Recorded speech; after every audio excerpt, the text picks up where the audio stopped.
Halo sobat pencinta Donghua, kali ini kita akan melanjutkan cerita Battle Through the Heavens Benua Kaisar. Cerita dan video ini diambil dari channel Mebarta. Tanpa banyak basa-basi, mari kita simak alur ceritanya. Melanjutkan dari cerita sebelumnya, kami berlatih semangat juang. Apakah Anda tahu dari mana semangat juang berasal? Roh juang berasal dari surga dan bumi. Dan penanaman roh juang adalah sumber penanaman surga dan bumi yang tumpul menumbuhkan kekuatan mereka, yang bijak menumbuhkan esensi mereka, sehingga talenta yang luar biasa selalu bisa dekat dengan makna asal-usul langit dan bumi, dan lebih memahami penggunaan asal-usul semangat juang. Oleh karena itu, walau pada tingkat yang sama namun kekuatan tempurnya sangat berbeda. Ucap Patriark Klan Yotian memiliki sedikit rasa iri. Dan apa yang disebut terana pencerahan ilahi adalah origin Ki. Jadi apakah Xiaoyan diberkati oleh kemalangan? Tanya Ziying memandang Xiaoyan yang berpergian dengan cara yang malang. Dan ekspresinya yang agak suram menjadi kegembiraan. Apa yang memberkati dari kemalangan? Tubuh Xiaoyan tiba-tiba muncul dari ilusi berdiri di depan Ziying dengan sedikit kebingungan. Seolah-olah dia baru saja bangun dari mimpi, kesedihan di wajahnya tetap tak berkurang. Meskipun masalah leluhur disesalkan, Ziying masih harus memberi salam kepada Anda karena memasuki ranah pencerahan ilahi. Ucap Ziying, adakah yang layak untuk diberi selamat? Saya memiliki pengalaman serupa sebelumnya dan tidak merasakan apa-apa. Ucap Xiaoyan, Anda adalah pencerahan. Tidak sama dengan pencerahan ilahi. Pencerahan adalah ketika Anda tiba-tiba menemukan sesuatu atau terobosan baru di dunia Anda sendiri. Sedangkan pencerahan ilahi adalah pencerahan semangat pembenaran. Seolah-olah Anda terjaga tetapi Anda tidak tahu bahwa Anda memiliki mimpi, Anda tidak dapat mengingat mimpi itu. Tetapi segala sesuatu yang terjadi telah tercetak dalam darah Anda. Ini adalah yang paling misterius dari kekuatan origin Ki. Ucap Patriark Yotian. Apakah maksud Patriark Yotian bahwa saya yang mengendalikan satu sisi dunia ini seolah-olah saya adalah tuannya? Ucap Xiaoyan. Ya, itu adalah deduksi dari kekuatan asal. Bagaimana kamu melakukannya? Ucap Patriark Yotian memandang Xiaoyan dengan rasa iri. Xiaoyan hanya menyadari bahwa pemahamannya dalam hal ini tiba-tiba terbuka. Dan tampaknya telah memasuki tingkat kontrol yang lebih dalam. Mungkinkah ini merupakan penghargaan untuk ranah pencerahan ilahi? Sudah berapa tahun Anda menjadi Kaisar Dao? Namun Anda bahkan telah menyentuh ambang batas sumber semangat juang dan memasuki ranah pencerahan ilahi. Ini sangat tidak normal. Ucap Patriark Yotian dengan tak berdaya. Dan tangan yang memegang tongkat kayu tidak bisa tidak gemetar memandangi Xiaoyan seperti melihat binatang suci kuno. Tidak heran Xiaoyan dapat bertarung dengan sangat mudah. Tidak heran lusinan Kaisar Bintang 4 atau 5 bukanlah lawan Xiaoyan. Leluhur Anda tidak dapat dibangkitkan. Namun pukulan itu telah membuat masa depan Anda. Itu bisa dianggap sebagai semacam kompensasi bagi Anda. Ucap Patriark Yotian. Mendengar Patriark Klan Yao ada sedikit kemarahan di wajah Xiaoyan. Xiaoyan dapat mengkonfirmasi bahwa jika ia bertemu dengan Kaisar Bintang 5 lagi, ia tidak akan sulit menghadapinya. Namun dibandingkan dengan kebangkitan leluhur Xiaoshuan, apa itu ada artinya? Karena tidak dapat membangkitkan kembali leluhur Xiaoshuan, kelemahan yang dalam muncul di hatinya. Dia tiba-tiba berjalan dengan tertatih-tatih menoleh ke langit saat dia berteriak keras. Apa gunanya? Apa gunanya pencerahan ini jika saya tidak dapat mengubah kelahiran kembali leluhur? Semuanya sia-sia, teriak Xiaoyan. Demi cinta bahkan dewa akan dia lawan. Anak ini memiliki potensi dan kebaikan yang begitu besar. Ucap Patriark Yotian. Tampaknya kegilaan Xiaoyan benar-benar menyentuh hati Klan Yao. Dan dia dengan tegas membuat keputusan. Xiaoyan, tolong berhenti. Bisakah orang tua ini menanyakan kalimat terakhir? Ucap Patriark Yotian. Xiaoyan yang berjalan tiba-tiba menghentikan langkah kakinya. Dia berbalik dan memandang Patriark Yotian dengan sedikit enggan. Patriark Yotian menghela nafas lega dan segera menanyakan sesuatu yang tampaknya tidak ada hubungannya dengan arus. "Siapa guru pemurnian Anda di benua Douki?" tanya Patriark Yotian. Xiaoyan mendengar kata-katanya dan mengangkat alisnya sedikit. Dia tidak mengerti mengapa kepala klan membuat pertanyaan ini. Apa hubungannya dengan meminta obat? Apakah Patriark klan bermaksud untuk menjadikan Xiaoyan sebagai murid? Tanya Zenny. Wawasan Nona Zenny sama kuatnya dengan rumor, ucap Patriark Yotian. Patriark Yotian memalingkan matanya sedikit menatap Zenny. Wajah tuanya sedikit memerah. Kemudian dia batuk beberapa kali untuk menyembunyikan masa lalu, menantikan balasan Xiaoyan dengan antisipasi. "Terima kasih kepada Patriark Yotian untuk kebaikan Anda. Tetapi saya tidak tertarik untuk hal apapun. Tidak peduli seberapa tinggi alkemis saya namun tidak bisa membalas kebaikan nenek moyang saya," ucap Xiaoyan. Ditolak tanpa berpikir, ucap Zenny, Nan Erming, dan Ziying. Berapa banyak orang yang memimpikan hal ini dan sekarang Xiaoyan menolaknya. Patriark klan Yao juga memandang Xiaoyan dengan gemetar. Dia berpikir bahwa dia menyatakan niatnya untuk menerima Xiaoyan sebagai murid dia tidak akan pernah ditolak. Bagaimanapun teknik pemurniannya juga terkenal di dunia. Tetapi dia tidak pernah menduga bahwa Xiaoyan tidak ragu-ragu untuk menolaknya. Xiaoyan hanya menggelengkan kepalanya dan berbalik pergi. Ketika Xiaoyan hendak menghilang dari pandangan, dia tidak bisa menahan lagi dan tidak peduli dengan wajah apapun saat dia berteriak.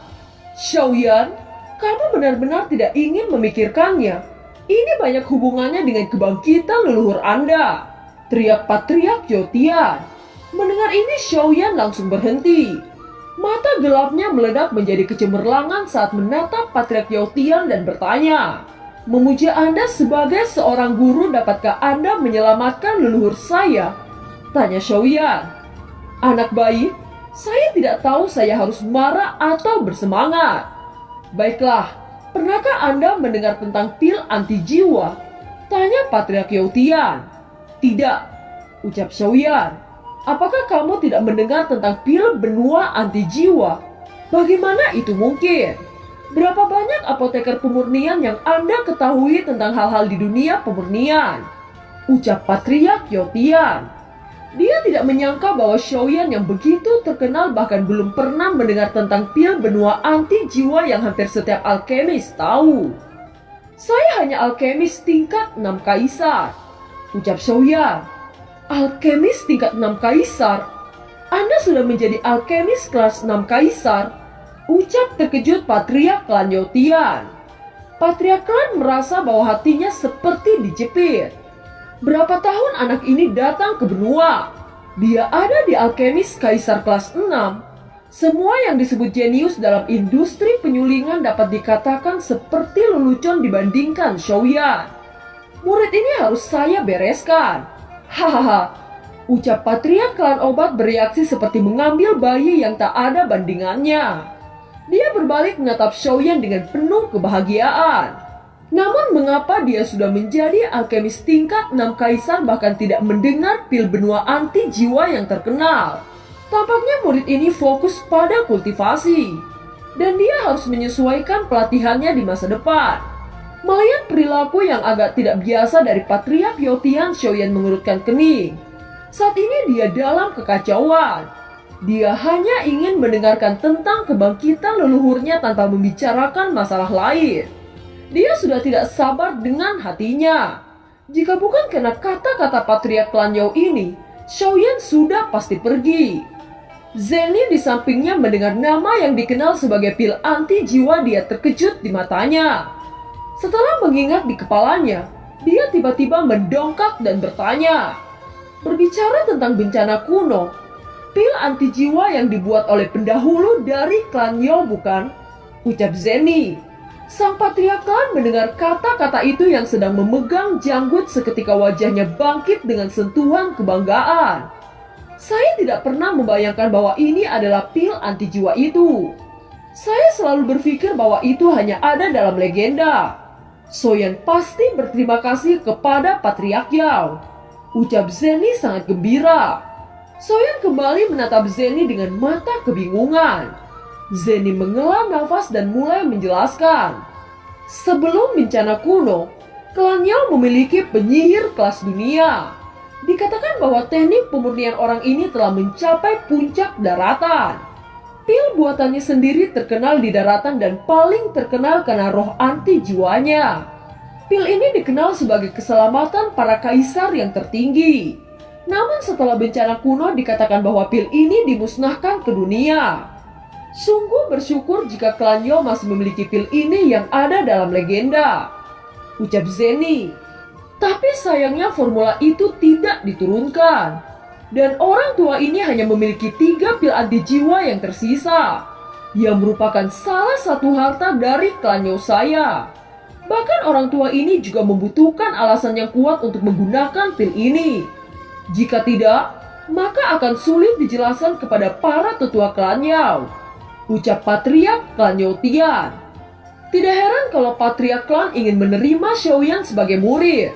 Ternyata karena alasan ini, Patriark klan Yao benar-benar memiliki niat baik. Zenny berterima kasih kepada Anda di sini. Tetapi dengan menjadikan Xiaoyan sebagai murid sepertinya biaya ini bukan suatu kerugian bagi klan Yao kan? Ucap Zenny tersenyum. Patriark Yao Tian dan Zenny tertawa lepas setelah saling memandang. Xiaoyan bergegas menuju dan bersujud saat berkata, Xiaoyan bersedia bersujud menjadikan Patriark sebagai guru. Ucap Xiaoyan, baiklah, ayo bangun. Kamu belum menjawab pertanyaan orang tua ini. Apakah kamu punya guru di benua Douqi? Tanya Patriark Yao Tian. Saya memiliki 2 guru. 1 di benua Douqi dan 1 di benua Kaisar. Namun guru saya di benua Kaisar terlalu misterius dan saya tidak bisa mengatakan identitasnya. Jadi tolong maafkan saya. Tetapi yakinlah bahwa Xiaoyan tidak akan mempermalukan klan Yao. Ucap Xiaoyan. Patriark klan itu mengangguk sedikit dan berkata lagi, di mana gurumu di daratan Kaisar ini? Tanya Patriark klan Yao Tian. Xiaoyan sedikit membeku. Mengingat Yalo matanya agak lembab. Dia terdiam sejenak sebelum akhirnya berkata, guru yang lebih muda masih di benua Douqi. Dan diperkirakan ia akan segera menerobos Kaisar. Guru memiliki kasih sayang yang mendalam kepada saya seperti ayah dan anak. Ucap Xiaoyan. Xiaoyan, siapa nama gurumu? Tanya sang Patriark Yao Tian. Secara kebetulan, guru saya memiliki nama keluarga yang sama dengan klan Yao. Dan ras guru di daratan asli juga disebut klan Yao. Ucap Xiaoyan. Benua Douqi orang-orang dari klan Yao. Ucap terkejut Patriark Yao Tian.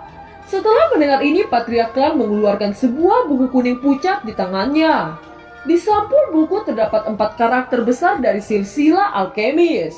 Patriark Yao Tian membalikan bagian belakang buku ke atas dan membuka halaman terakhir secara langsung. Tanpa diduga seorang pria kecil yang berhasil menembus Douseng bahkan dapat melatih seorang alkemis bintang 4 yang memiliki kekuatan jiwa puncak dari kerajaan kekaisaran. Meskipun tidak relevan setelah datang ke daratan Doudi, itu masih harus didasarkan pada fondasi sebelumnya. Sepertinya guru Anda memiliki kemampuan dan penglihatan tertentu. Patriark Yao Tian menghela nafas dan menatap Xiaoyan. Xiaoyan memandang buku yang dipegang Patriark klan dan wajahnya tiba-tiba berubah.